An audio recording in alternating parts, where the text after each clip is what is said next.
you for joining us in this, wow, the 5th week. So we're almost at the end of this experience, of this course on fostering the social and professional reintegration of returning migrants.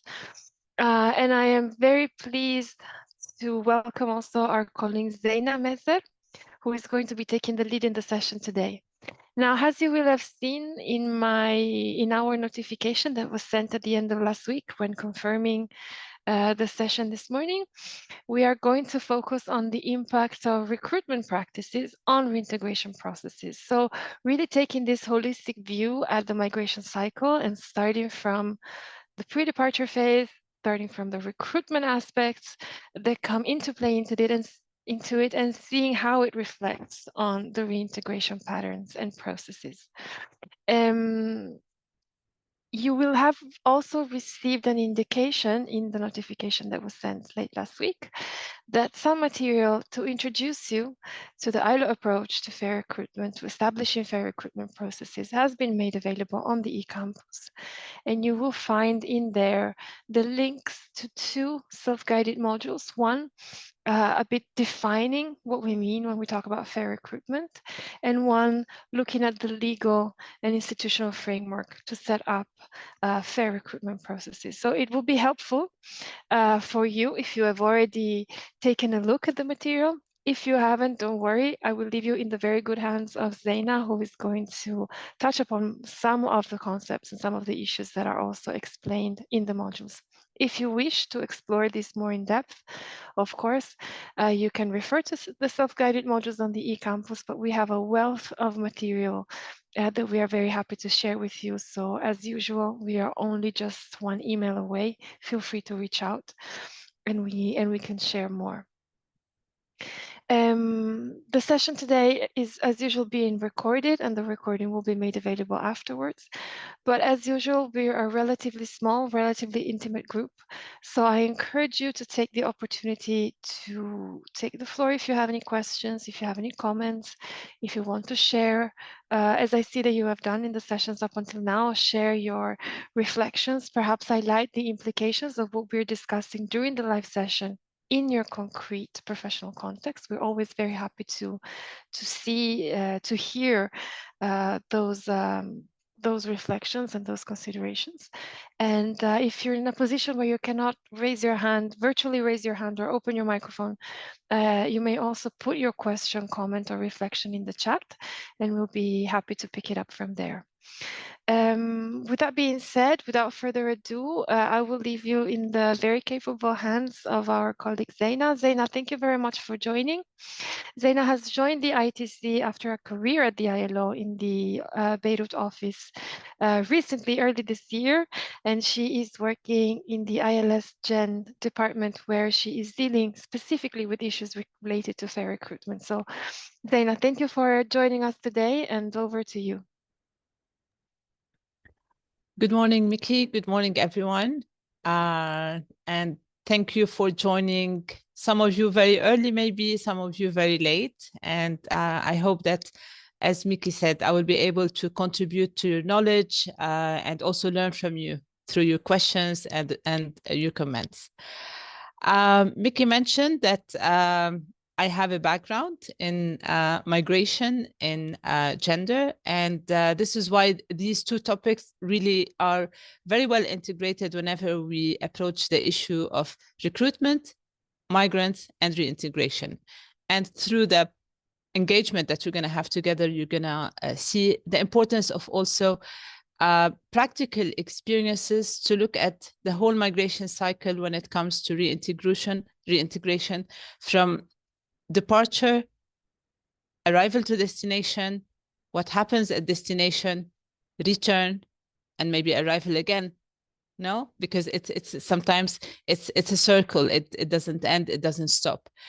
So I'm gonna share my screen with a presentation, but I'm planning to make it a bit interactive. So I hope you can also participate in the discussions with me. Let me. Mickey, you see my presentation? Yes. Yes. Sorry, you just need to swap like we tried before. Again. Sorry, Mickey, I was not sure you. All right. I think this is fine now, right? Just probably takes a moment to charge because we're still seeing the same. So if you click on yes, right where you are, and then you go on swap Now, okay. presenter view and slideshow, now we should be able to see. Now, do you see it? The thing is because I have two screens, so it's messing it up. Is it okay now, or I have to? It's still on the same. Although I swapped. No, I saw that you clicked on the right place. Now? Sorry, we did it in the test and it worked perfectly, but now it doesn't work. So what about now? No. So what's happening? So we're seeing the screen with the notes. So it's not an issue per se. We can go ahead like this, or the other thing that you can try is to close the slideshow completely and then reopen, and then we can see if it works. And if not, we can go ahead like this because it's still, I mean, the slides are still visible. Okay. But let me unshare and then share again. Thank you. Sorry, 1 minute. No, of course.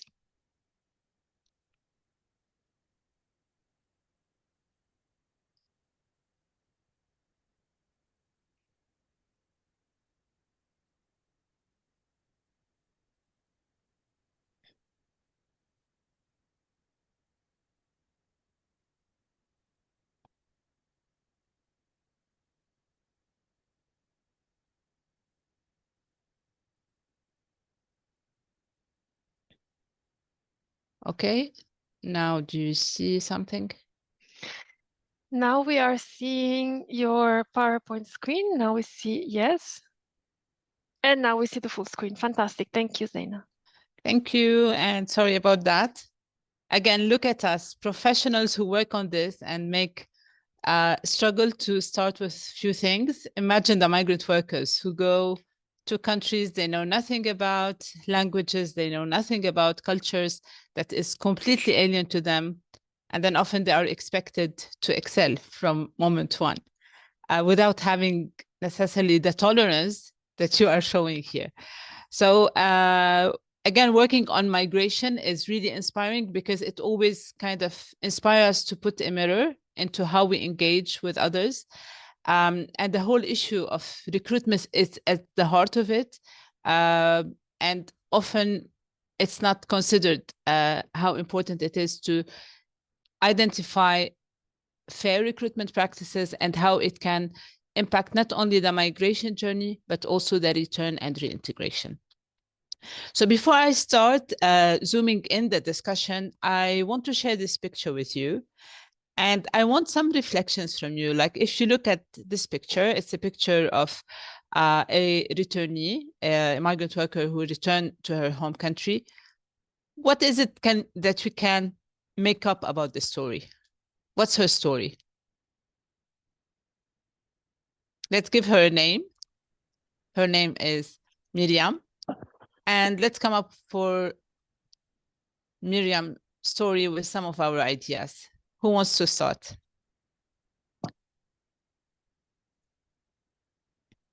So we didn't remind everybody that you can raise your hand. So now you have to raise your hands, Zeina. Okay.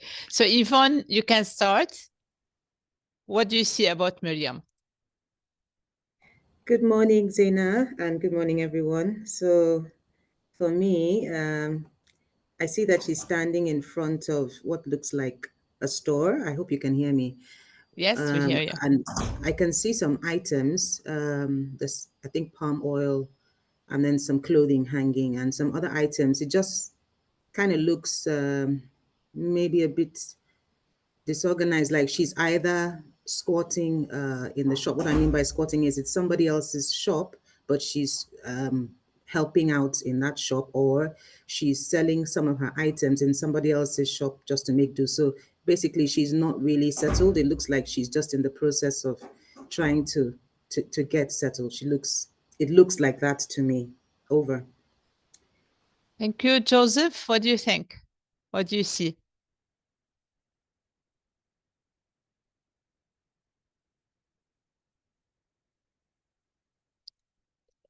Joseph, you're muted.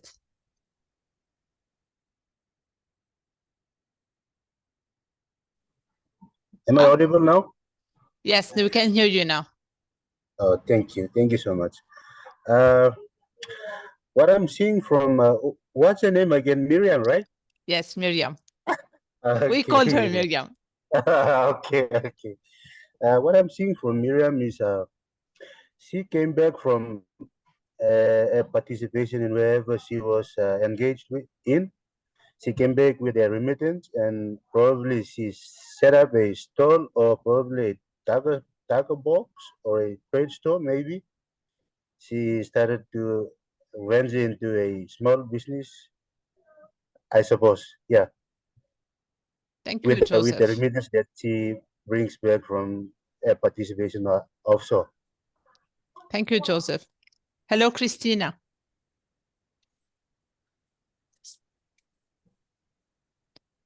Christina, we can't hear you.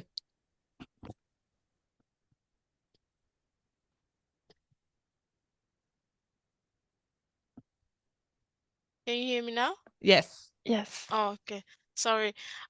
Just by looking at the photo, my observation is that she looks happy and she looks like she had a good migration journey just by looking at her smile and the way she dressed. That's my opinion. Thank you. All these colors. Yes. Thank you, Christina. And we finish with Ida. Two things from me. Firstly, apologies, my meeting actually disconnected from my end.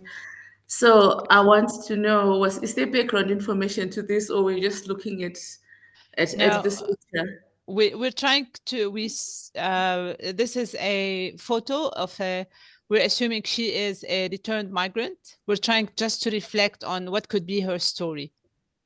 Okay, so probably from me, it just also just depicting gender participation post-arrival. You know, at least she has the capacity, regardless of really how things are looking at in her shop right now, but at least she's sort of empowered to participate economically in her community. Thank you.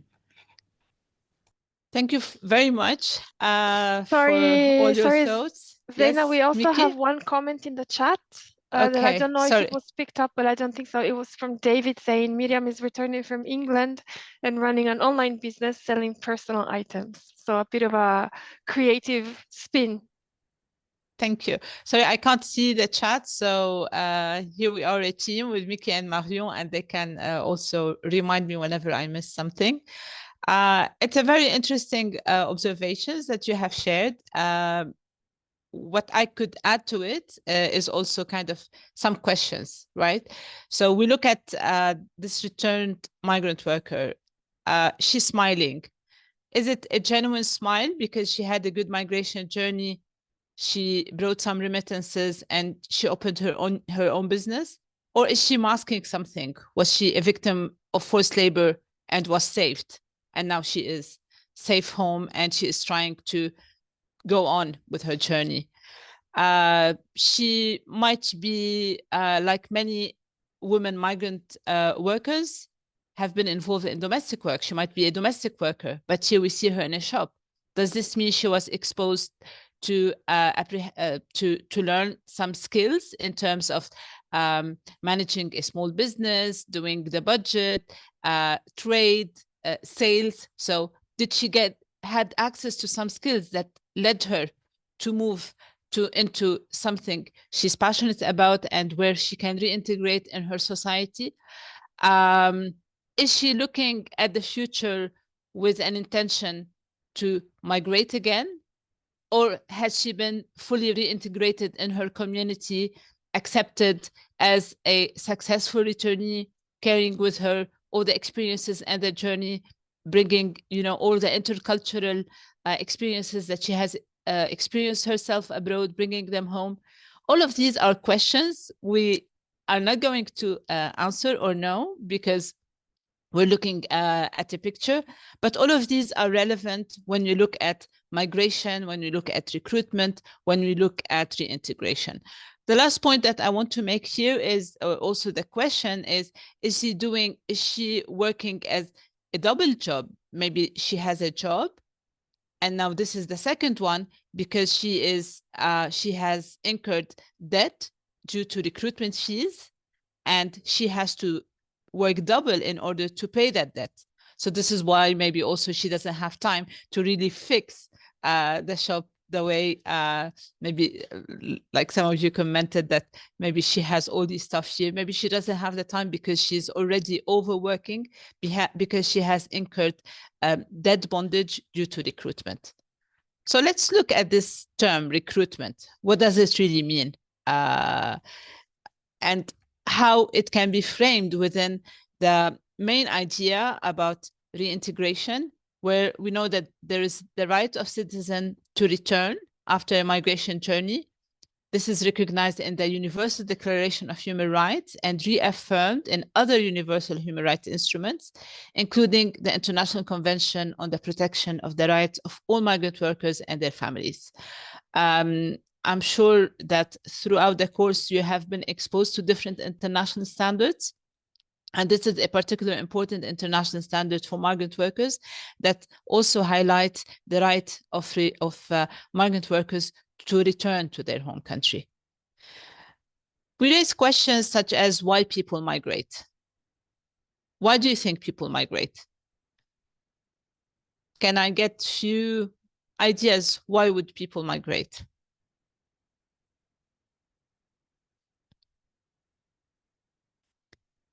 Joseph.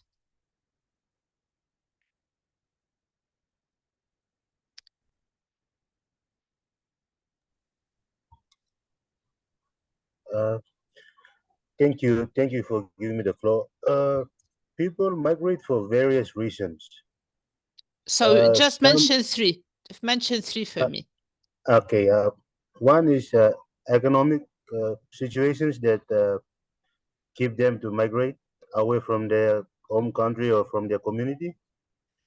Two, maybe in my country, it's mainly to do with tribal warfare, because they cannot stay from their own community because two communities are fighting each other, so they have to move away from their community, local community, to stay up away from their community, or maybe to go abroad.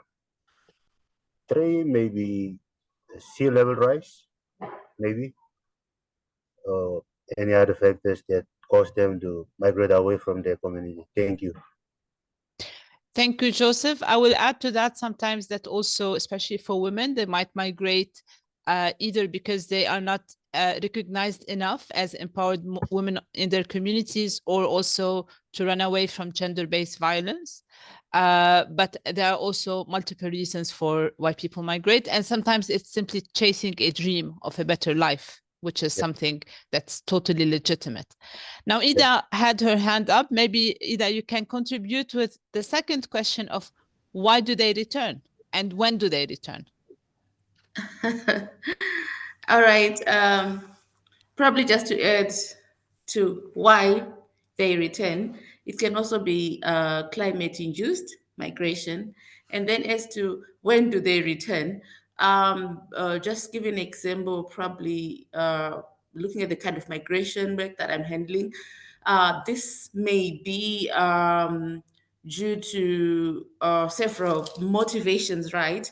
Some of them including interrupted migration. You know, majority may migrate without relevant documentation, and they stay illegally in country of destination, and or at times they commit various offenses that would leave them being out of status in country of destination. Thereby it becomes forced return. So when caught, they're expelled from those country of destination and they come back. And then it might be voluntary, you know, others might have completed their migration cycles. They would have acquired the relevant experience and skills, and they would want to voluntarily return to country of destination and participate in the development of their communities or countries. And without exhausting the list, some, not getting to the question of what makes them stay, this really might be due to existence of push factors in their countries of origin, economic instabilities, wars, climate-induced factors can make people to just decide to stay in country of destination, probably permanently. Thank you. Thank you, Ida. Very well put. And allow me to add to that something, again, often is invisible when we look at the push and pull migration factor and why people could stay without it being their first choice, is because of recruitment practices. This is where I'm trying also to engage with you, because I saw your profiles. Most of you are very knowledgeable about the subject, but this is again where it's very important to look at how the fair recruitment practice or fraudulent recruitment practice can actually impact whether a migrant worker could return to their country and whether they have to stay. And it's, again, it would be linked to forced labor in case they stay, but they don't want to stay. And we're going to go a bit into return about that. And how could this be? How could return and integration be impacted by recruitment practices? This is something we're going to go into details and to see what is the role of the recruitment agencies, whether it's private recruitment agencies or public recruitment agencies, the role of recruitment sub-agents in countries of origin, how the whole bilateral agreement address recruitment practices, and how could it affect the whole journey of migrant workers, including the right to return and reintegration. And we're going to see how the fair recruitment practices can actually ensure a non-discriminatory access to job opportunities, whether it is at the level of the country of destination or upon return. So this is an overview of what this discussion together we're going to go through today. The focus today is, I think in this course is mainly on migrant workers, but also we should remember that refugees also have a possibility to return to their countries and also engage in the labor market. So also keep thinking about the two types of migrant workers, like the mixed migration approach, whenever we're talking about migrant workers, return and reintegration. It's a very dynamic and complex labor market whenever we think about migration. But we have identified key elements for successful reintegration. And if we look, for example, at labor market opportunities, whether at the country of origin and at destination, when migrant workers migrate to destination countries, are they sure that they are migrating into decent work opportunities, or are they just after leaving the country and good luck with what they find? This makes a whole difference about the migration journey. And here there's a role of recruitment agencies to clarify exactly what are the conditions that are to be expected in destination country, but also bilateral agreement and the government themselves to ensure that they are not facilitating recruitment into countries where they don't provide enough protection and decent work opportunities for migrant workers, because that is a red flag that can trap migrant workers into forced labor. We will come to that also in a bit. And I'm sure throughout the course, you have been also addressing the issue of migration and forced labor. If not, Miki would tell me no, and I will see how I can integrate it more into my conversation. The second thing about the labor market opportunities, Joseph mentioned that people migrate because sometimes it's war. Ida mentioned climate change. I mentioned violence against women, gender-based violence against women or LGBT community. However, there is a very important reason that also we all know that people migrate for a better future, to get a better life, for a better income, better careers, right? So if these options are available at home, if we have enough employment opportunities, if we have a clear career path where we can move up the ladder within our community, many people would stay. So the labor market opportunities that exist, whether at destination country in terms of decent work, or in country of origin in terms of opportunities of employment and decent employment, is a main element of migration and reintegration. The infrastructure that exists, what are the support structures that exist? If we are in a rural village and the job opportunities are far away in the city, but we don't have safe public transportation. And I mention safe because, again, we have to keep putting the gender lens whenever we look at the whole dynamic of migration. So if we don't have transportation that is safe also for women to use, if we don't have appropriate housing, utilities, public schools where the community, also children, can go to schools rather than be exposed to child labor, etc., etc. These infrastructure elements are important to consider as an element of successful reintegration. Because if the migrant worker comes back to their village and they don't have access to these, then it would be, again, a push factor for them to try to leave again, right? So this is something also to consider whenever we're developing community development policies and employment policies at the level of country of origin.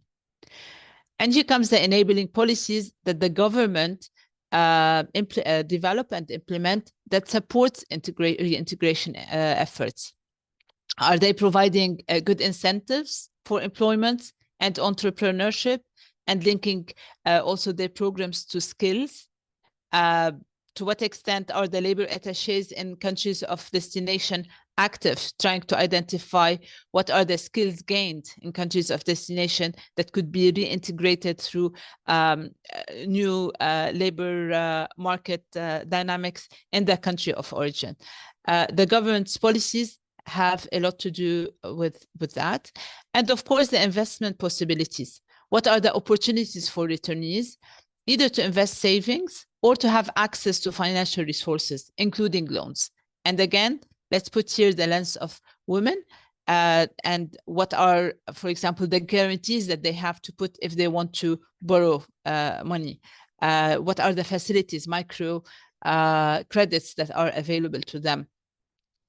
To what extent are they the sole decision maker over using this investment? Because that can also impact the decision and choice of women to return to their countries.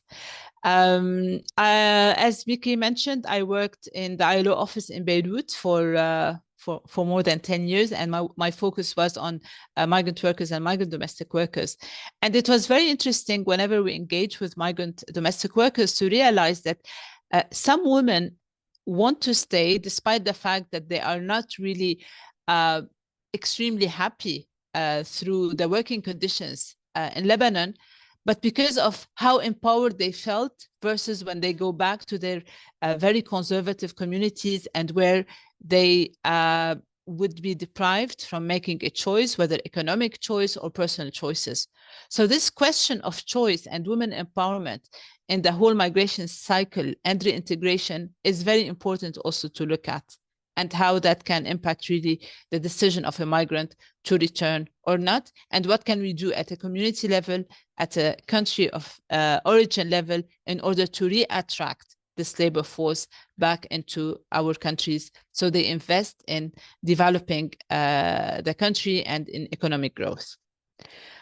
The financial and non-financial services, again, access to banking. What are the guarantees that should be made? Insurance, business support services, property ownership, the ability to own land or property and have it in your own name. And again, the patriarchal approach may be sometimes a challenge here. And it's very crucial for long-term settlement rather than keep moving from one place to another. Company registration, to what extent are the procedures easy to start a business, whether it's a small business or in rural areas or in the city? This also makes a difference. What do we make? What do we do with the money that we have saved as returned migrant workers? And the education and health services, whereby people can access basic social services for returnees and families. So these elements are very important to keep in mind when we think about reintegration and how we can contribute to making it successful.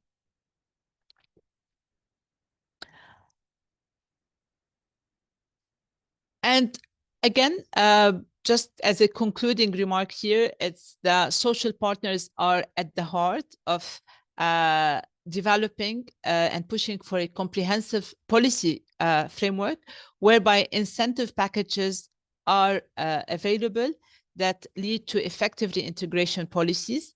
And when we talk about social partners, I'm sure by now you know that we mean the government, employers' representatives, and workers' representatives.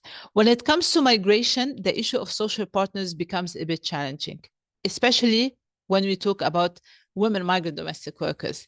Because as you know, like at country of destination, often migrant workers are not organized due to national laws that does not allow them to organize, let alone that many of them might be pushed into irregularities. So as irregular migrant workers, it's also impossible for them to find ways to organize in unions or meet and discuss their own concerns and priorities. But more importantly, sometimes this issue of organizing is not addressed from the onset of the migration journey. So organizing, for it to become effective, at country of origin, we should reflect about the labor force that is migrating.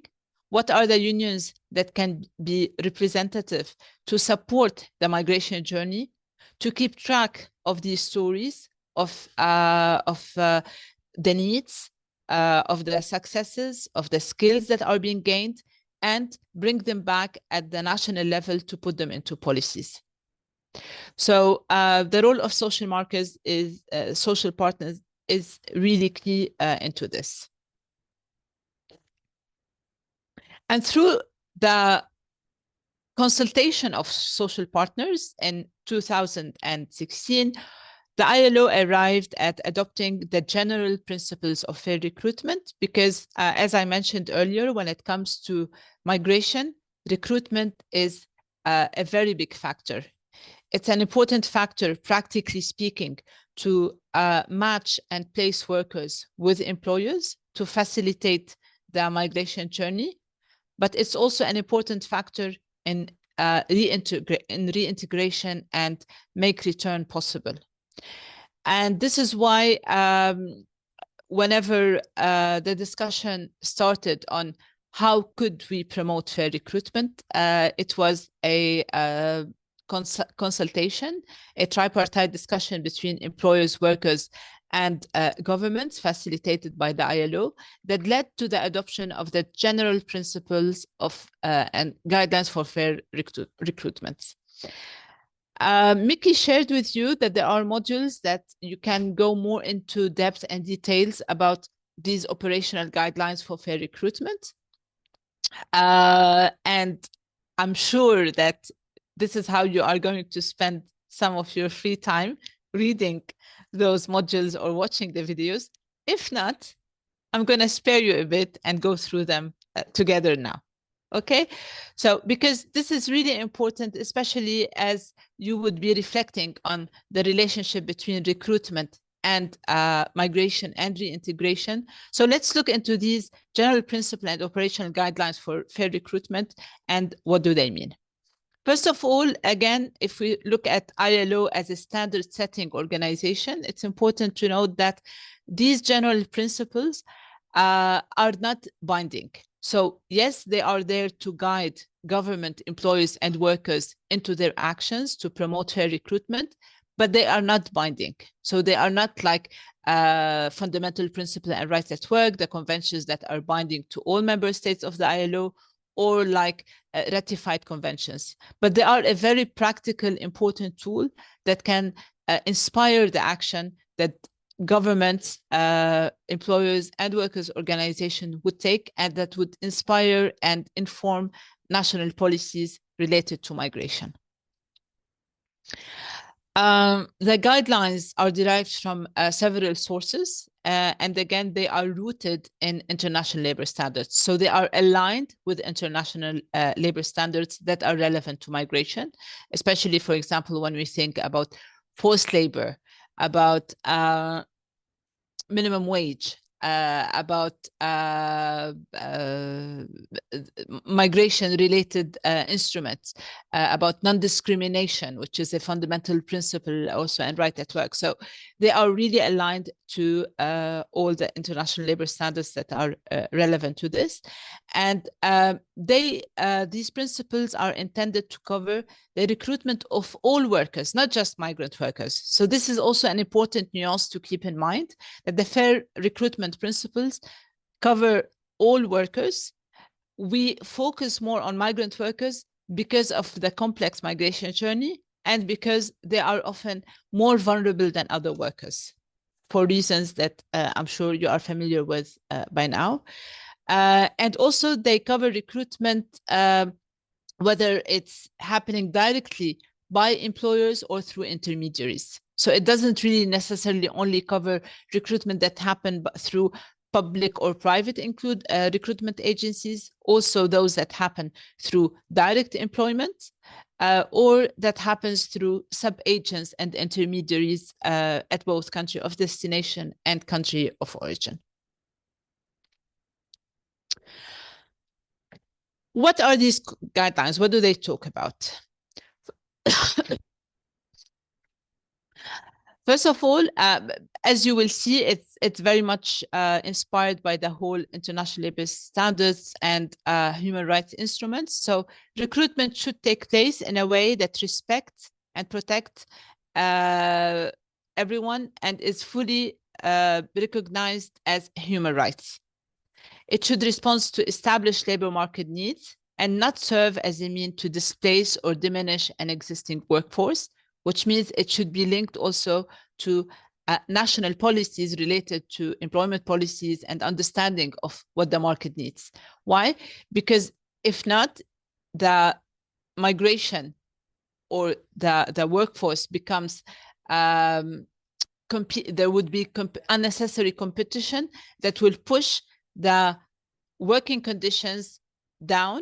Workers are in a weaker position than the employer to advocate for their rights and to demand certain rights. So the whole market dynamic becomes not in favor of the worker. So this is why it has to also, the recruitment has to keep an eye to understand what are the market needs and operates to respond to those market needs. Appropriate legislation and policies on employment and recruitment should apply to all workers, to all recruiters, and to all employers. So this has to also be aligned. And recruitment should take into account the policies that promote efficiency, including also the transparency and protection of workers in the whole migration process, such as mutual recognition of skills and qualifications. And when it comes to migrant workers, this is very important. Because for migrant workers, on one hand, sometimes the migrant worker just seek a job opportunity without necessarily always linking it to a skill, or because of fraudulent recruitment practices, the migrant worker can be promised a job linked to their skills, but when they find themselves in the destination country, this might not be the case. And that has an impact on the wage, on the benefits, on also the fulfillment and satisfaction of the worker. More importantly, while working, workers usually, they gain new skills, right? They develop. To what extent is this captured in recruitment, promoting us from one job into another, or taking it back to when we return to the country? So the skills and qualification and skills recognition is something also very important to understand within the whole recruitment cycle. And Fair Recruitment Initiative recognize that. The fifth point is the regulation of employment and recruitment activities This should be clear and transparent and effectively enforced. So it's not enough to have regulation that regulates recruitment practices if they are not monitored and enforced. We're going to go a bit more into details about that, because this is also very important, where we see a lot of promotion of self-developed code of conduct by recruitment agencies, which is a very important step. However, if it's not monitored and enforced, it becomes kind of a lip service. So this is very important to also keep in mind, the enforcement of the regulation that are applied. And recruitment across international borders should respect the applicable laws. So of course, it should not be operating outside the applicable laws. A very, very critical point to workers, and also a big debatable term, is recruitment fees for migrant workers and for workers. So according to the general guiding principles on fair recruitment, no recruitment fees or related costs should be charged to or otherwise borne by workers or job seekers. Those of you who work in migration know, for example, that sometimes recruitment agencies charge the workers money to prepare the documents, the passport, any medical tests that are necessary, that pre-departure training, the ticket to travel to the country of destination, perhaps training on the language, what have you. And often these fees can vary from a few hundreds into a few thousands, up to sometimes $5,000. The Fair Recruitment Initiative recognized that debt bondage is really a very essential element that can trap migrant workers, or workers, but more migrant workers, into debt bondage, into forced labor. What does that mean? It means the worker cannot leave the work situation even if they want to. They can't leave if they are abused, and they can't leave when they get a better job opportunities. Why? Because they have a debt bondage. They need to pay that debt first. And this debt is often linked to recruitment fees. And this is why this is a very important discussion. Unfortunately, I'm not going to have the time today to go very much into the elements of the recruitment fees and how they are the trends that exist globally around recruitment fees, but I can also share with Miki some links for you to read, and there are like quick videos that can also explain this a bit more in details. The terms and conditions of a worker's employment should be specified. I particularly was unfortunately in touch with a case. Again, she's a domestic worker who came to work in a country, not in Lebanon, but in another country, as a nurse. She is a certified nurse.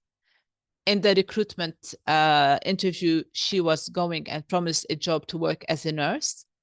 She signed with the recruitment agency a contract that tells her the salary and the working conditions where she's going to work.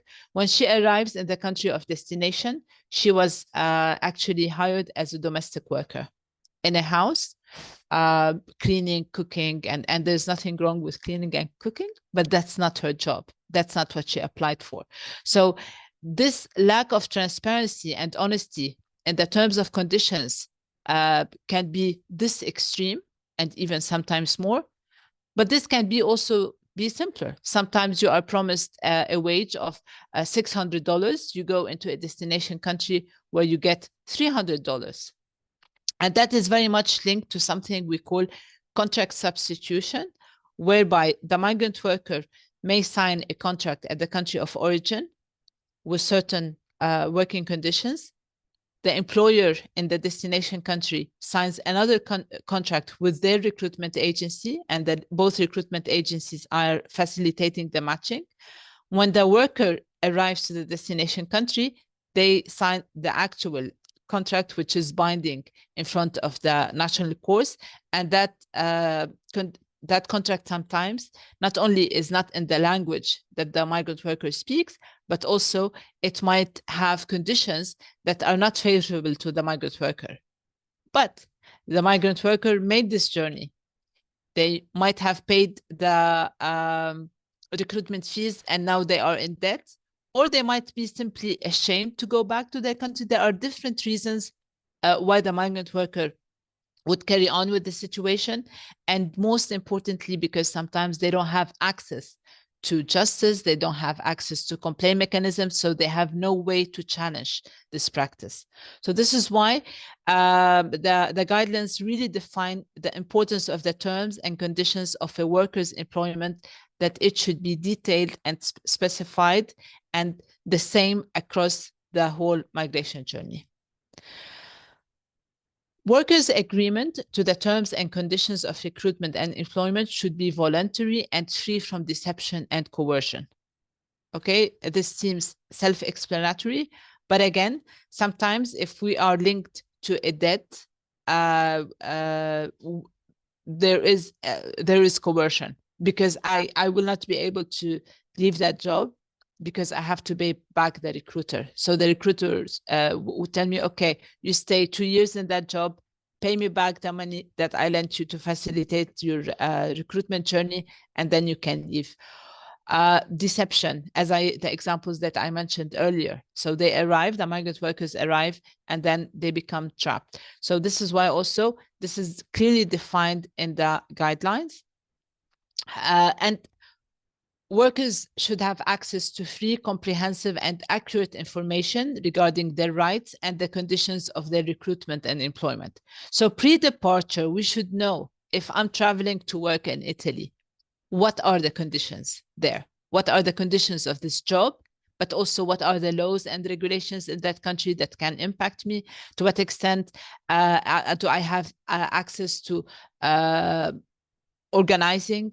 Do I have this right? Are there networks of trade unions and NGOs and governmental entities that can help me seek information and help in case I need it? These are a package of information that needs to be available to workers before they migrate or when they are also in the destination country.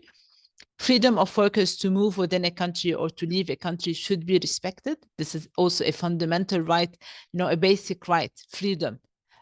So this also is addressed in the fair recruitment guidelines.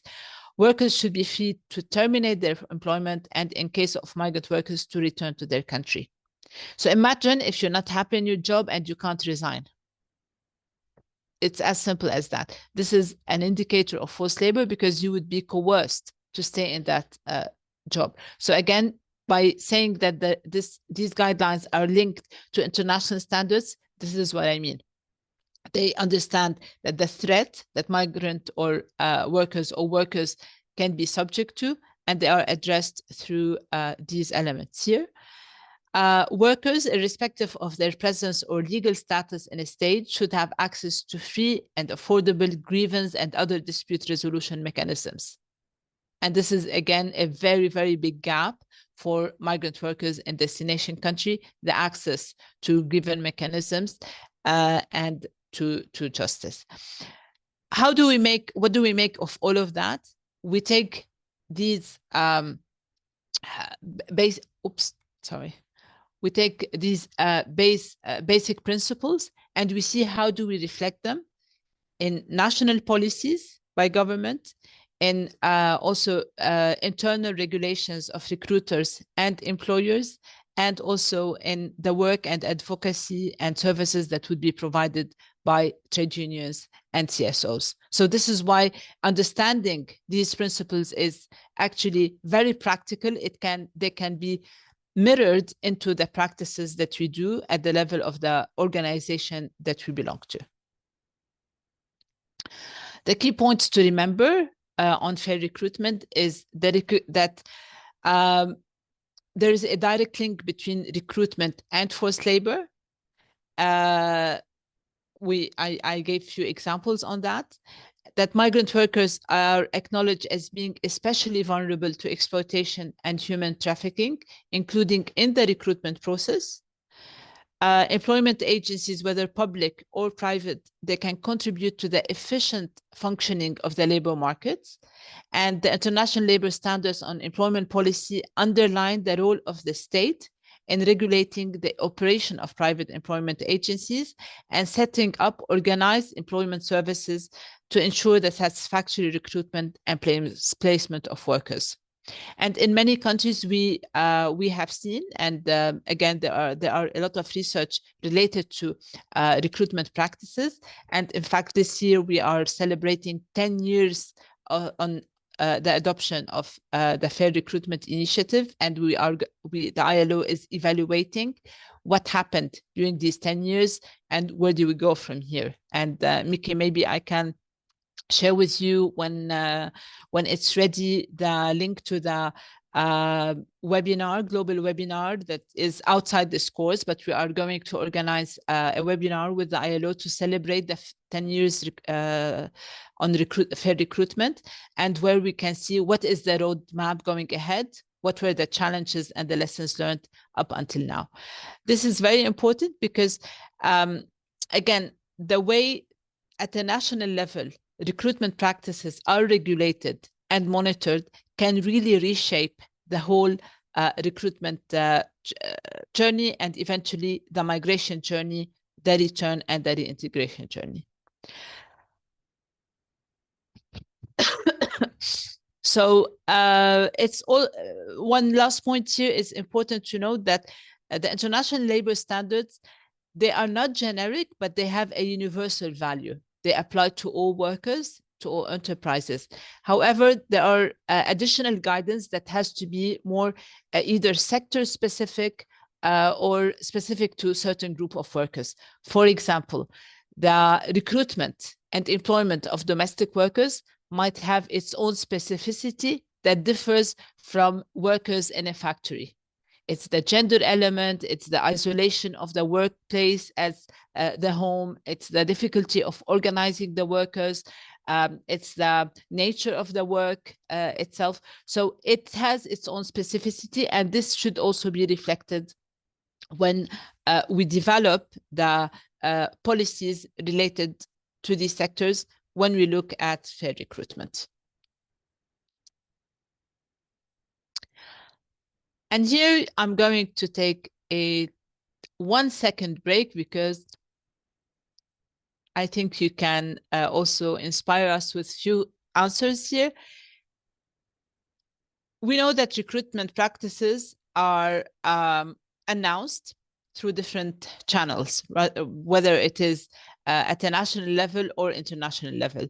So I put here a few examples on the methods used by recruitment agencies to attract, assess, and hire or match national and migrant workers. It could be the traditional advertising, whether in newspapers. Newspapers do exist sometimes. I don't know if they're gonna continue. I feel like in 10 years, our children and grandchildren are gonna say, "Oh, newspaper, what is that?" It's gonna become like science fiction to them. But through magazine, newspapers, or ads on TV or billboards, online platforms, sometimes employee referrals, and recruitment agencies themselves, they can promote these announcements. What other examples you think of when we talk about recruitment practices used by recruitment agencies to attract workforce? Who feels like contributing?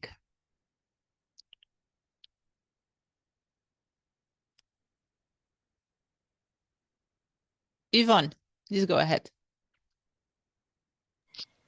Thank you very much, Zeina.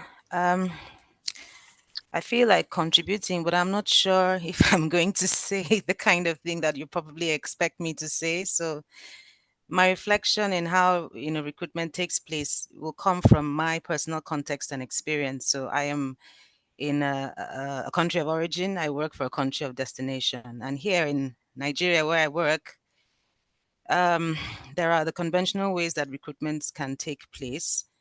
But as I said in the chat, in my comments, what has been trending for a few years in Nigeria, which is reported a lot, is unfair recruitment practices where there are informal referrals that are not meritorious. So that's the way that I experience it. That's more an example. I will save my other comment for much later. Let me give other people a chance to also give some examples. Thank you. Thank you, Yvonne. So here, what I would like you to also think with me is that some ways and strategies to promote employment opportunities through recruitment can be good ones, but not all the time, right? Sometimes this is where the fraudulent practices can be. If I can take one more example, and I don't want to pressure you if you don't feel like sharing, I can carry on. So let me just see if there's anyone who wants to add. Okay, please go ahead, Tupu. Hello. Sorry, you've listed all the examples that we use here in Tonga, but it is just a reflection and also asking for your confirmation on the principle of fair recruitment. Something that caught my attention is number 6. You mentioned recruitment across international borders should respect the applicable laws, because that's something that our welfare division has faced, where country of destination have a different policy to the ones that the code of conduct that we have here in Tonga. So my question is, does that number 6 include the policies and code of conduct, or does it have to be legalized as a law? Thank you very much, Tupu. This is really a very important question, because this is where not only the bilateral agreement at the level of government, but also the bilateral engagement among recruitment agencies is very important. And this is where it depends on what kind of recruitment practice you are promoting. So if at the level of the country of origin, we know that in that country, we have agencies that have adopted a code of conduct that are up to the standards. However, in that country, there is no law enforcement, no proper monitoring to recruitment agencies, no wage protection mechanism. The elements of forced labor for migrant workers exist. There is an enabling environment due to weak legislations. As a recruitment agency in a country of origin, we should reflect to what extent could our counterpart who have a very good code of conduct really challenge all of these, right? If the migrant worker find themselves in a difficult situation. Because a code of conduct is something, it's kind of a self-regulatory tool, but it's not binding. If you go to court, the court is going to look at what are the national legislations and obligations. This is, again, why it's very important to advocate for fair recruitment practices to be reflected into the national legislations. And this is where, again, the commitment to fair recruitment practices should be integrated in bilateral agreements. Because when countries negotiate bilateral agreements and they make certain commitments, sometimes the bilateral agreement is in draft until the countries amend their national legislations to be aligned to the commitment made in the bilateral agreement. Otherwise, it doesn't have a value. Okay, there would be contradiction. So thank you for your question. And again, this is why it's very important to link the recruitment to the applied laws, because these are the ones that will protect or keep the migrant worker in a vulnerable position when it comes to the destination country. And from that, I will share just the last example I wanted to mention here, which is also a bit invisible, but again, those of you who are active in countries of origin are very well aware of it, is sometimes the recruitment practices are actually used through, especially in remote villages or in strong communities, through regular people. It would be the head of the tribe or someone who is very influential and respected in the village, who plays the role of sub-agent, of a recruiter, who can motivate people to go and migrate, sometimes with good intention because they want to, attract remittances to their communities, but without knowing exactly what are the risks, without knowing exactly who are the recruitment agencies in the bigger cities that are going to take care of the process. And sometimes they might be linked to fraudulent practices. So it's very important as well to try to keep an open mind and understand how the strategies and methods used by recruitment agencies to attract the national and migrant workers, and read between the lines to see to what extent do they mirror fair recruitment practices, or they might be red flags that we need to watch for. Sometimes it's the name of the agency. I give you again an example which was shocking to me. One of the agencies I came across, one that hires domestic workers, is called Yes Ma'am. Okay, that's the name of the agency. That can tell you everything about what kind of practices these agencies promote, to what extent they want to attract like submissive workers, and they are only looking at satisfying employers who do not look at domestic workers as workers, but as victims of forced labor and modern slavery. So again, keep an eye on how the recruitment practices are also advertised. Zeina, before you move to the next slide, can I stop you for a second? Because I see that David has written in the chat question. And I was wondering, David, if that means that you have a question before we move forward to the next segment. Yes, that's correct, Mickey. I've got a question. Yeah, please go ahead, David.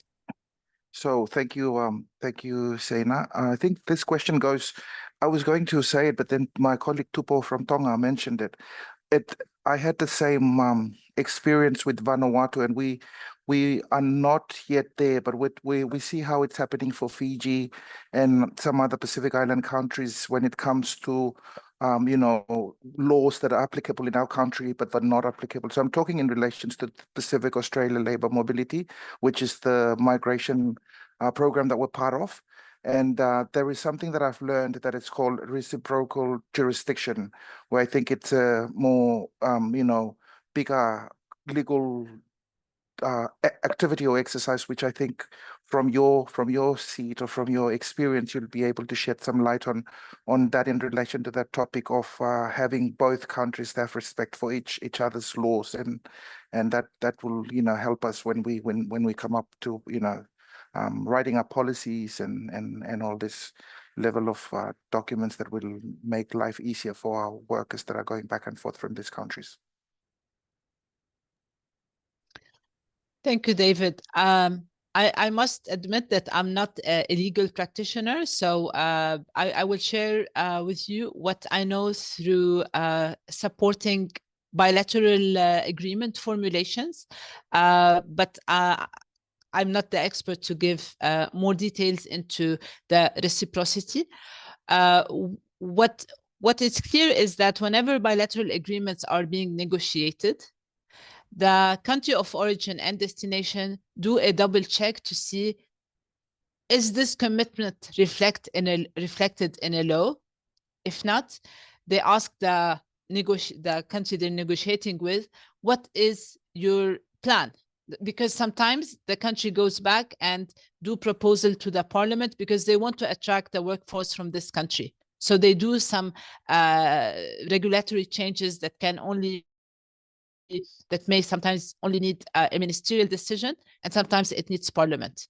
So during the negotiation process of the bilateral agreement is the due diligence and the attention of the country negotiating for the interest of their workers and their workforce to look into these details. So this agreement does not is not adopted on false promises. Now, the issue of reciprocity applies in some cases, but also reciprocity, it has to be clearly mentioned. So there are details on when reciprocity applies. It's not enough just to see this term. For example, in terms of transfer of social protection, if in a country they agree that the migrant worker to contribute to the social protection fund, and they add a point that it is applicable in case of reciprocity. What does this mean?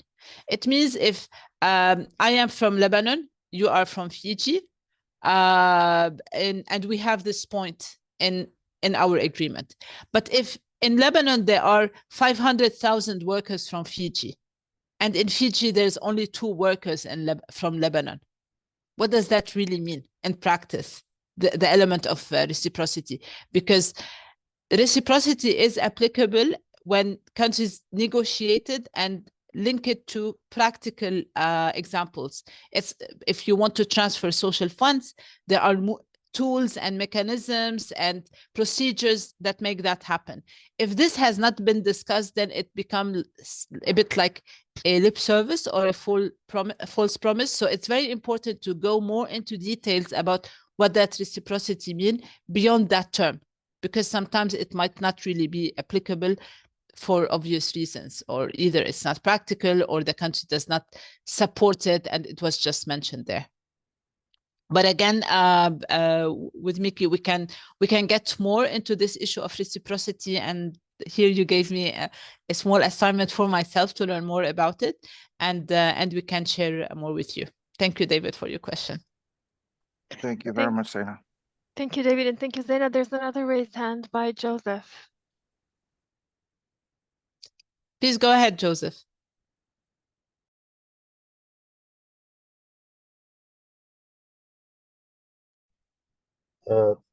Thank you once again.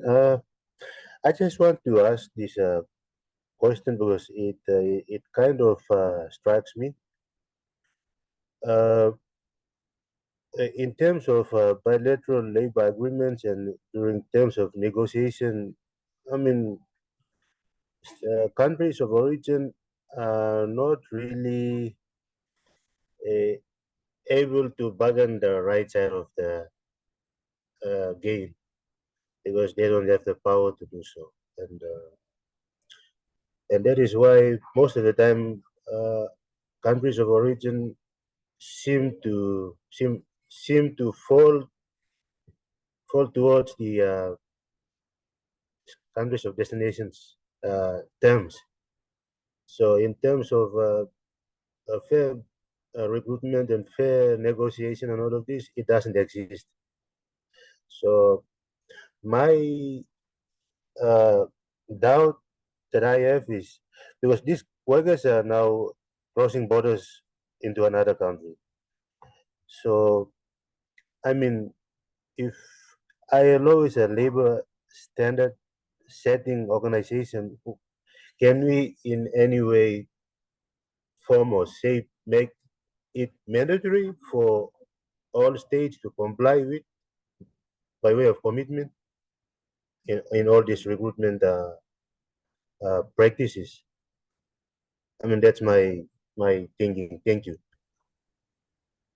Thank you, Joseph.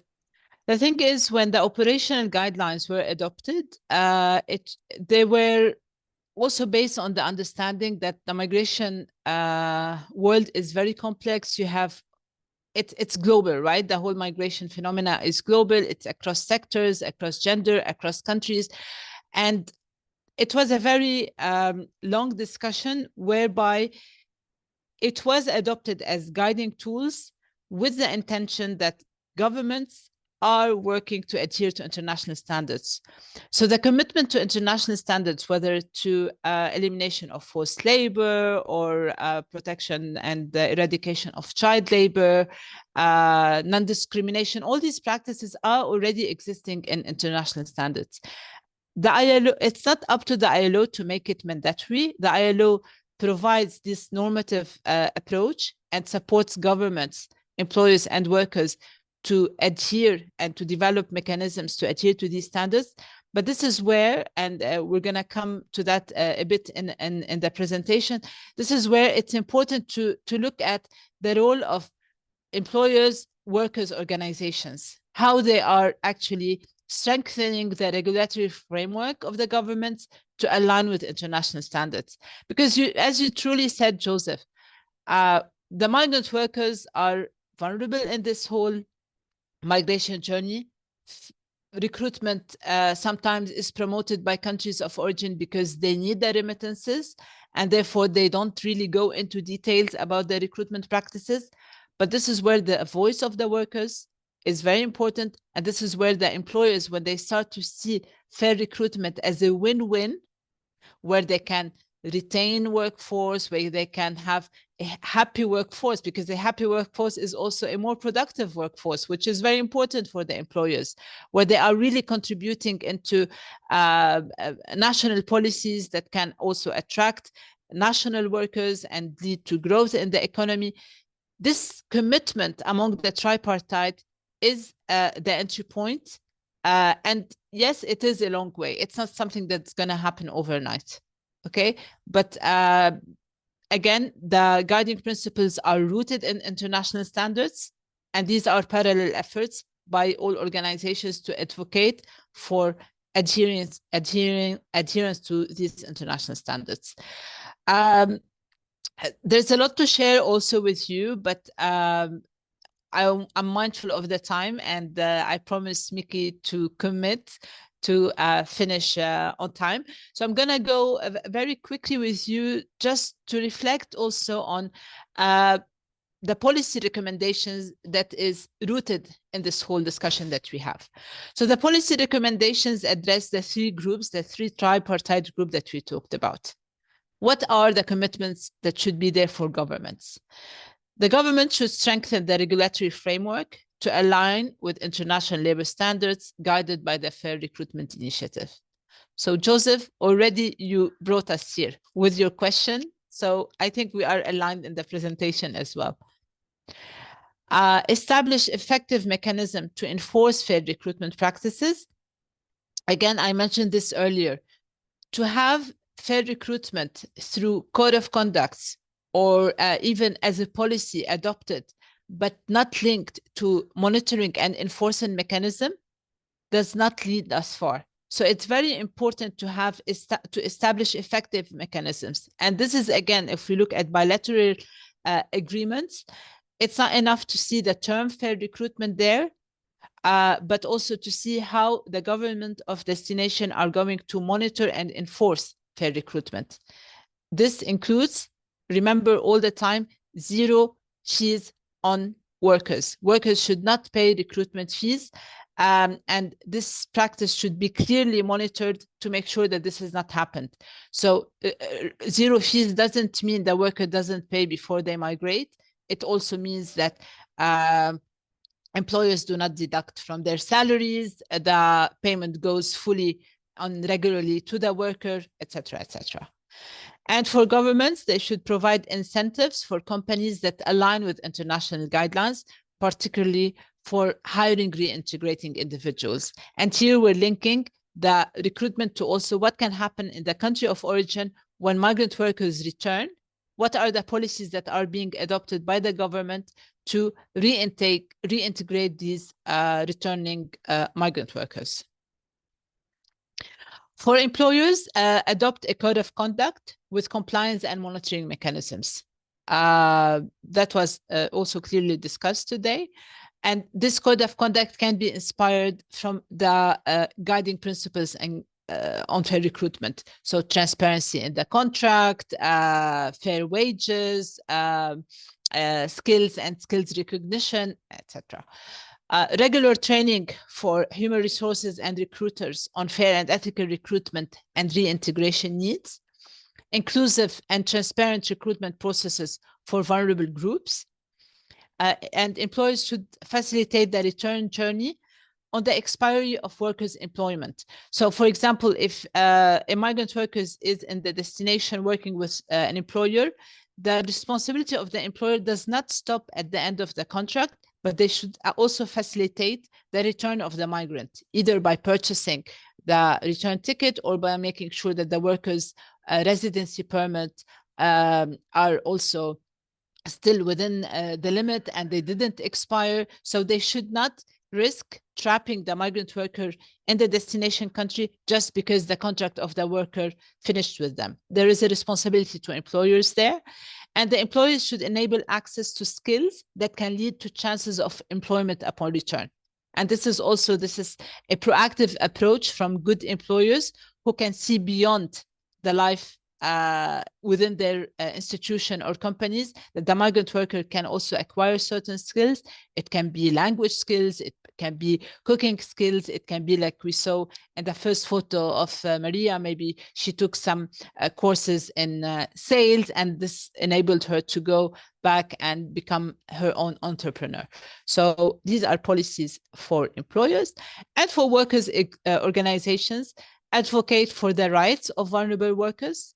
So even if the union itself does not cover migrant workers, this is where they need to step up and make sure that they are understanding and in tune of the needs of migrant workers, understand the migration journey, the need for returned migrant workers, and advocate for their rights, ensuring that they have access to fair recruitment and reintegration opportunities. Collaborate with employers to monitor recruitment practices. And often when it comes to recruitment, the workers and employers can collaborate, because the recruitment often they place themselves as they are doing this and this a favor, but actually they are getting all the profit. And this is where, if we are tuned to what is a fair recruitment process is, we can identify whether it's a fair recruiter or a fraudulent recruiter, and employers and workers can work together in order to monitor that these recruitment adhere to international standards. They should provide legal support and guidance for workers who face unfair or exploitative recruitment practices, including covering the paid fees if the worker paid recruitment fees, or they are subject to debt bondage, and facilitate trainings and awareness programs on fair recruitment, both for workers and employers, to ensure that there is also partnership in the reintegration efforts. So these are the three elements of policy recommendations that the tripartite can take on board, and civil society can also play a role in there, especially in many countries where migrants are protected through civil society because of lack of organizing. So it's important to keep that in mind.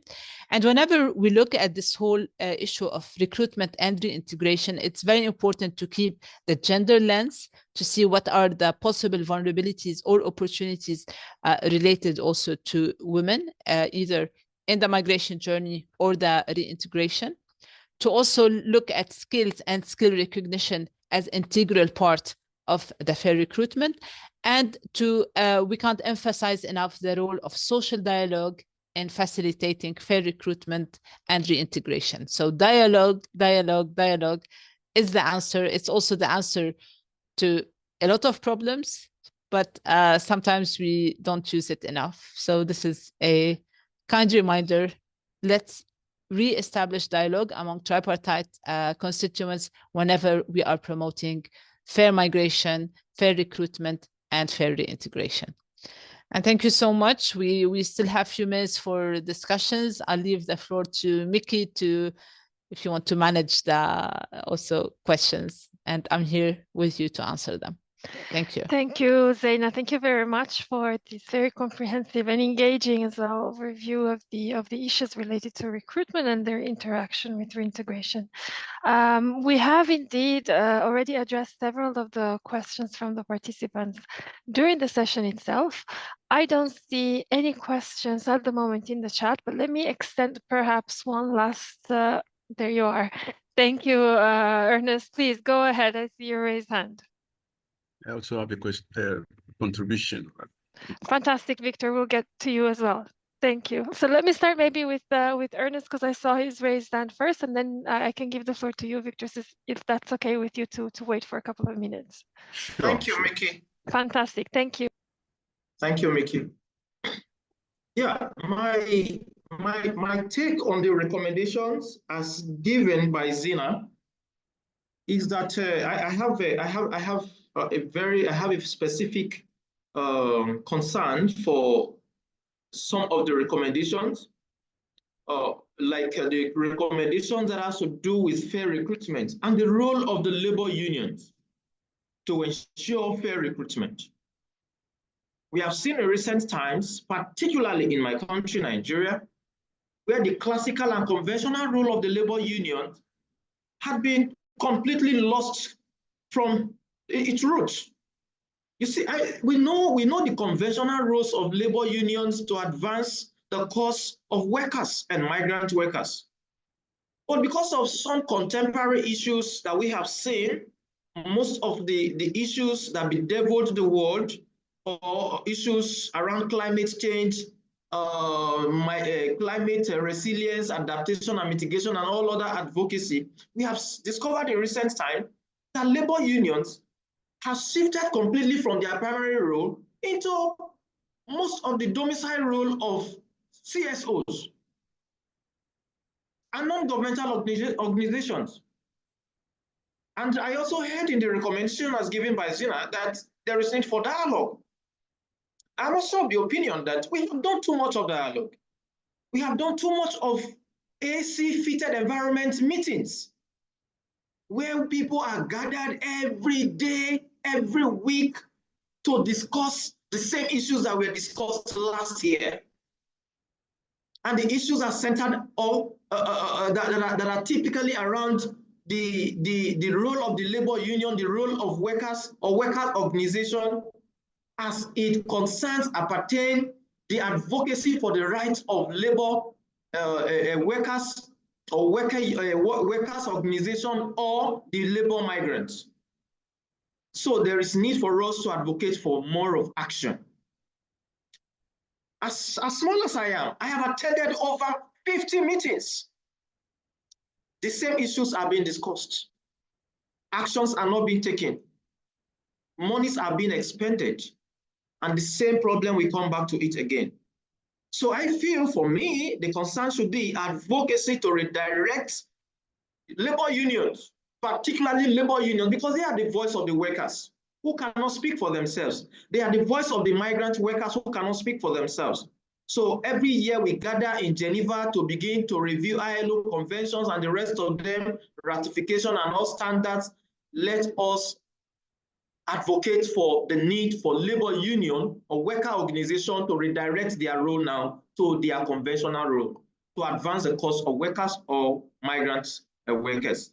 As against what is happening today, they should allow civil societies to do whatever work that they are being assigned to do, not to be doing the work of civil society and leaving the entire workers' rights advocacy to be laid bare. For me, we are losing it completely, and the narrative are changing. Labor unions no longer have a say. They no longer make any sense to anybody anymore in my society because they are leaving their roles for civil societies to be doing as against advancing the cause of worker and the rights of labor migrant workers. So let us add more voice to this to ensure that labor union go back to their role. Even if they want to delve into contemporary issues, they can't delve into contemporary issues, but the classical and conventional role of a labor union should be there. They should maintain it and ensure that resources that it's voted to carry out this advocacy are being used for it, not for meetings, dialogue, meetings every day, and nothing comes out of it. Thank you very much, Mickey. Thank you. Thank you. Zeina, would you like to gather a couple of yes, there's reactions and then there's we can respond? Yvonne. There's Yvonne, and I know that I think, and Victor was I can see a chat. And yes. yes, but if we can also be brief, just for you, I'm happy to stay if you want to stay longer, but just also for us not to stay too long. So if you can go straight to the point, we start with Yvonne, and then I will comment.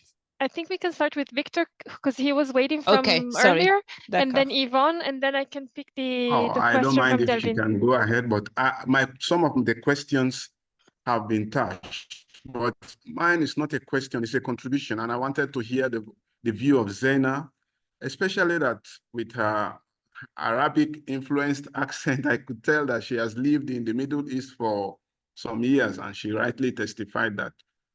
I was going to ask her opinion regarding this. It will be like a case study.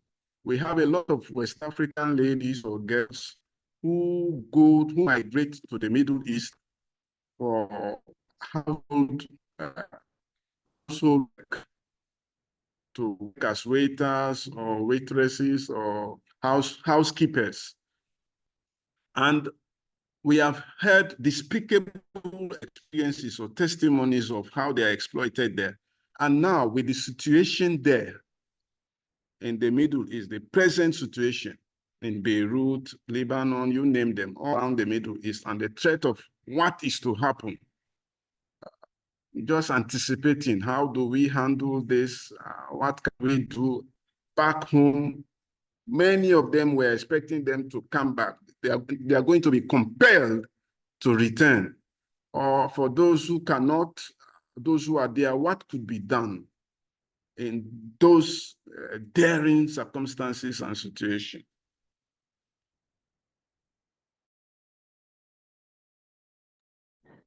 Thank you, Victor. And then we can pick up the question from Yvonne as well. Yvonne, if you have one moment of patience, I wanted to highlight also the contribution from Delvin in the chat, who is asking if a worker is exploited in the country of destination in light of the fair recruitment principles and elements. How does the ILO support their course if they reach out? Does ILO support their course if they reach out? Or would they still need to take it through their bilateral agreements and processes? So there's an issue of access to remedies, access to justice here. Yvonne, please, over to you. Thank you.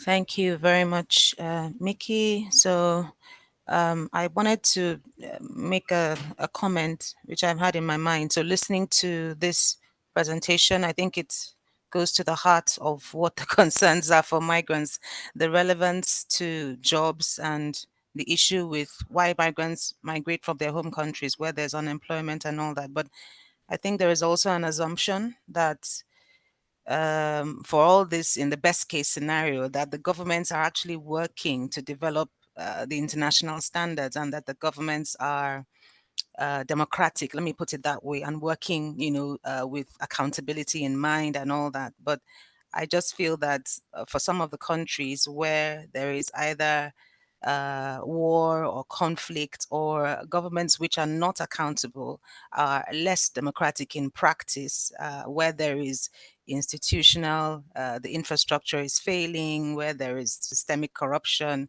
A lot of these things will take a long time, as Joseph has said, to work through, not for lack of the willingness of professionals in the space to do something, but because the infrastructure is not really there to support it on the part of the government. So I just feel for those who are already working in the policy area in countries of origin, it's fantastic. They have good information to use.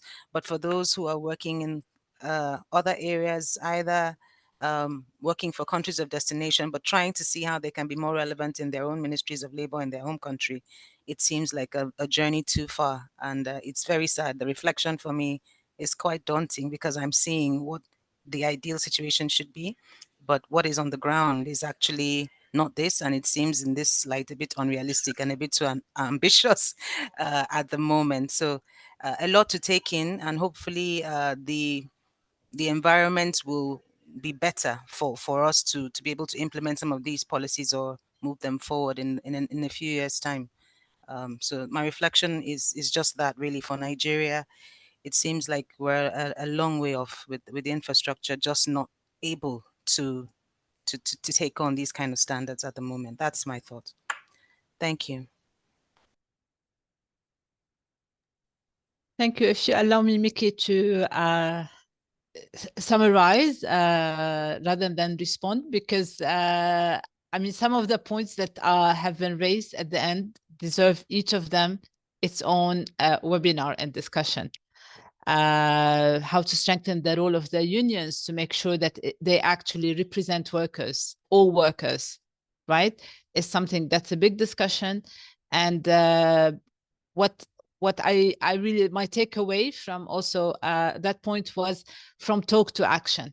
This is the hope, is how can we move from talk, discussions, into action, tangible actions. And this goes into the whole kind of accountability element and into the whole makeup of societies to hold responsibles accountable, whether it's membership organizations or at the level of the government where we vote, is to hold those who are talking accountable to what they have said, so we can see proper action. Again, the space of this webinar does not allow to go more into details about the role of the trade unions, nor am I the expert to talk about that.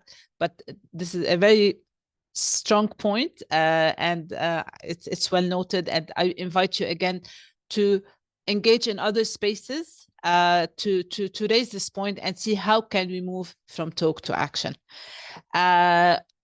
On the point regarding how can we help especially domestic workers in countries of the Middle East that are now facing a war, I'm happy to share with you that I am from Lebanon. My country is suffering from war, and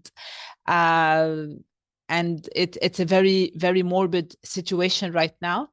But also within all this gloominess, we can see how trade unions in Lebanon, through the ILO, other UN organizations, they are trying to reflect together how to make sure that migrant workers are also integrated in the response that are being prepared for the crisis.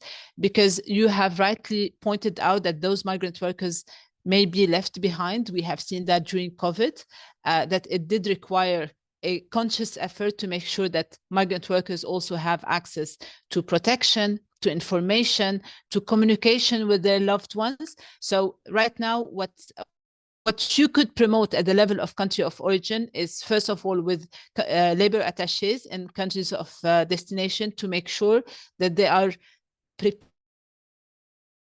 shelter migrant workers who need shelter, because with the current war in, for example, I give you the example of Lebanon, many people are fleeing their homes and they are going to public schools or public spaces. Some of them, they don't have a place to go.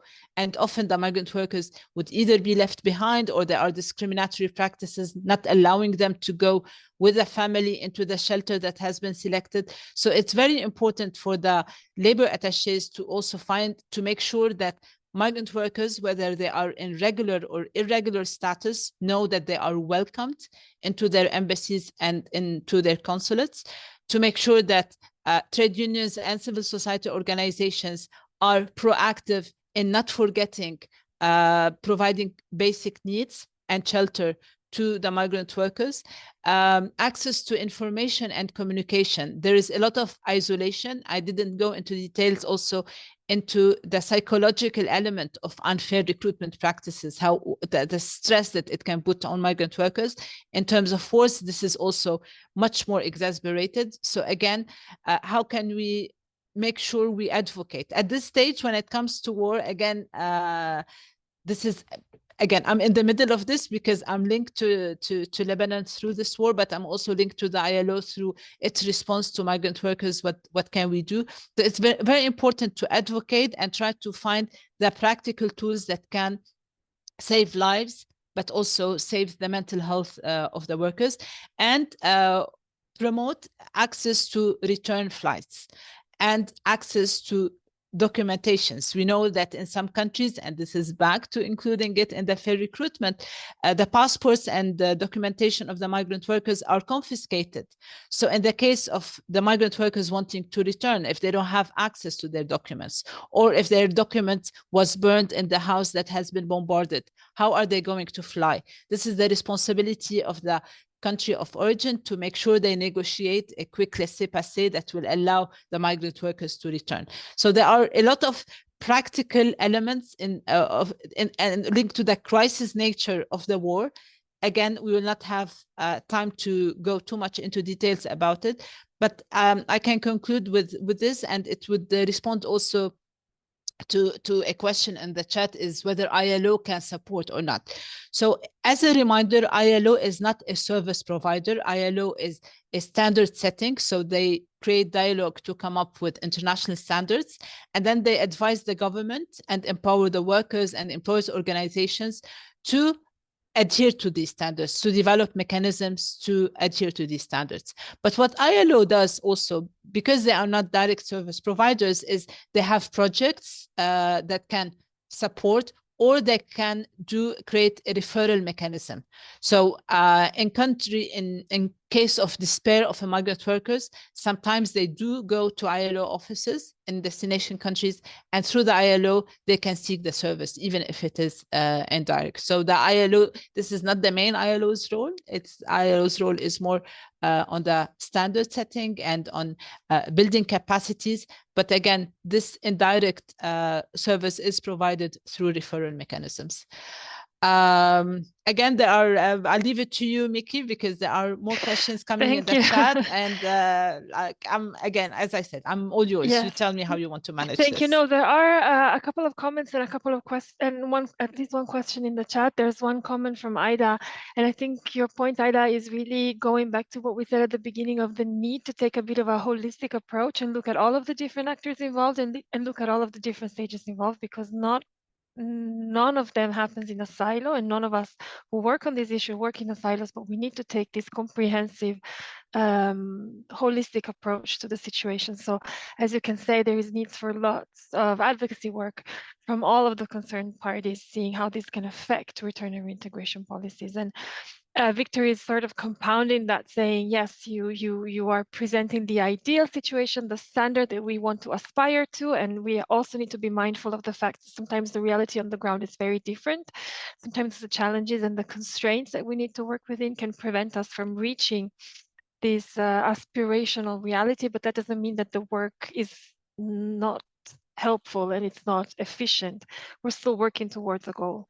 I was particularly pleased about your point, Zeina, about the role of labor attaches, because I think, especially in the protection of migrant workers, and especially in times of potential crisis, their role is absolutely invaluable, and I'm glad that you brought it up. One other point that I want to make about the ILO and the protection of migrant workers in crisis situation is that there is a recommendation, which is recommendation 205, that looks at employment, so the promotion of employment for peace and resilience, so looking at both natural disasters and crises that are caused by natural events, but also at sort of man-made crisis situation, including war, including conflict. And there's a specific chapter within the recommendation that is dedicated exactly to the specificities of protecting migrant workers that find themselves in these types of situations. So you may want to refer to that. I'm also happy to add this recommendation on the platform for you to take a look. We have a wealth of material for further dissemination of the recommendation as well. So if this is something that, if the particular crisis angle is something that interests you, I'm very happy to share more about it. There's one last point by Yeshoda in the chat that speaks, I think, a bit to the disconnect between again, in a way, it goes back to the idea of a bit less talk and more action, but perhaps more focused, more precise action that really manages to reach to the actual final beneficiaries, which is I think, something that we have already covered a bit in the discussion. So thank you, Yeshara, for sort of reinforcing the point. And I think when it comes to capacity building and being able to reach out to the final beneficiaries, I think we, from our side, at least, we see you as a bit of, our champions on the ground, and the ones that will then go on to amplify the message and go on to really bring the initiatives and the approaches to the persons that that are going to benefit from them in the end. So thank you for bringing up this point. I see that we are about 15 minutes over time, so not that bad, all things considered. Thank you all for staying with us a little bit longer this time. Thank you, Zeina, for your patience in addressing all of the questions and all of the comments, and again, for staying a little bit over time. It's been a great pleasure, as usual, to have you as part of the course. For the participants, we will see you again on Thursday, same time, with a session that is going to look at how access to social protection and how extending access to social protection to migrant workers and returning migrant workers, how can it facilitate the reintegration process upon return. So again, looking at another one of these cross-cutting issues and how it impacts the reintegration process. So thank you all. You will receive a notification with the link to join in advance of the session. In the meantime, if you have any further questions or comments, feel free to reach out. We will make sure to get back to you as soon as possible. Thank you all and see you on Thursday. Bye-bye. Thank you, Zeina. Thank you, Miki. I just wanted to tell the group who is meeting afterwards that I'm online and I will be checking that you don't have any problems with accessing the link. So That's for right. the others, see you later the day after tomorrow. Thank Bye. you. Thank you, Mario. Thank you, Bye-bye. Zeina. Bye-bye. Thank you.